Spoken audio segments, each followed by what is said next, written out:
मेरे प्रिय भाइयों और बहनों, अल्लाह सुब्हानहू व तआला की हमारी पर उपकारों में से एक ये है कि हमें तौबा करने, माफ़ी मांगने, अल्लाह सुब्हानहू व तआला की रज़ा हासिल करने का अवसर मिला है।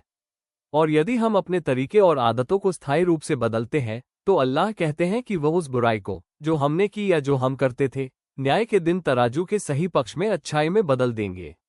इसे समझने के लिए इसका मतलब ये है कि यदि आप बुराई करते थे या अब तक की है और आप केवल अल्लाह से माफ़ी मांगते हैं बल्कि उसे अल्लाह के लिए छोड़ देते हैं, और कुछ भी आपको उसे छोड़ने के लिए मजबूर नहीं करता जब तक कि आपके पास अल्लाह के साथ संबंध न हो, जब तक कि आप अल्लाह की महिमा को न पहचानें। यदि आपने अपनी आदतें छोड़ दी हैं और अपने जीवन को बदल दिया है, तो अल्लाह कहते हैं कि वह इससे बहुत खुश है। इंसान का वह एहसास कि उसने लंबे समय तक पाप किया और फिर तौबा कर अल्लाह की ओर लौटता है, अल्लाह को बहुत प्रिय है। क्योंकि वो केवल मेरे लिए किया गया था, इसलिए मैं उन बुरे कर्मों को अच्छे कर्मों में बदल दूंगा। ये संभव था कि यदि उस इंसान को मेरे साथ संबंध न होता, तो वो बुराई जारी रख सकता था। सुबहान अल्लाह, यह अल्लाह का एक ऐसा उपकार है जिसे हम अक्सर महसूस नहीं करते।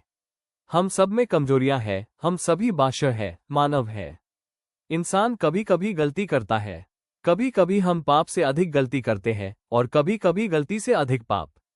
गलती और पाप में अंतर यह है, गलती अनजाने में हुई चीज, जैसे किसी कार से टकराना, ये पाप नहीं है। पाप जानबूझकर किसी का नुकसान करना या किसी अनैतिक कार्य को करना। जैसे अगर आप जानबूझकर न उठने का प्लान करें, तो वह पाप है, लेकिन यदि आपने अलार्म सेट किया और फिर भी देर से उठ गए, तो वो गलती है। गलतियों के लिए अल्लाह माफ कर सकते हैं, कभी कभी बिना तौबा के भी। छोटे पाप अल्लाह अक्सर बिना माफी मांगे भी माफ कर देते हैं, क्योंकि जब आप कोई नेक काम करते हैं, तो पुराने बुरे कर्म स्वतः मिट जाते हैं। हदीस में है, जब आप नमाज की तैयारी में वुजू करते हैं, तो पानी के प्रत्येक बूंद के साथ आपके पाप भी गिरते हैं। सोचिए अगर यह नहीं होता, तो हर पाप का बोझ हमें भुगतना पड़ता। कुछ लोग शिर्क, अल्लाह के साथ साझेदारी को लेकर भ्रमित होते हैं। शिर्क पाप है और यदि कोई व्यक्ति शिर्क में मरा और तौबा नहीं की, तो अल्लाह उसे माफ नहीं करेंगे।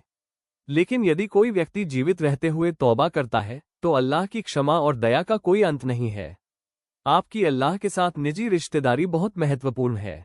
गलत करते समय अल्लाह से कहें, हे अल्लाह, मुझे माफ कर दो, मैं इंसान हूँ, मैंने ये किया, मैं कमजोर हूँ, मुझे माफ कर दो। अल्लाह आपको स्वयं से बेहतर जानते हैं। आपकी सच्ची इच्छा और तौबा उन्हें प्रसन्न करती है। शैतान और फरिश्तों के उदाहरण। फरिश्ते पाप नहीं कर सकते। शैतान, जो अल्लाह के आदेशों का विरोध करता है, उसको देखा और वह अहंकार में था। अल्लाह ने इंसान को एक माध्यम बनाया, जिससे इंसान पाप करने के बाद तौबा कर सके। आज हमारे पास आर्टिफिशियल इंटेलिजेंस भी है। अगर आप इसे पूछें कि सबसे प्रामाणिक किताब कौन सी है, तो ये कुरान और इस्लाम की पुष्टि करेगा। सहाबाओं का उदाहरण। सहाबा अल्लाह द्वारा चुने गए थे। कोई उनके बारे में बुरा बोले, तो असल में वो खुद को नीचा दिखा रहा है, न कि सहाबा को।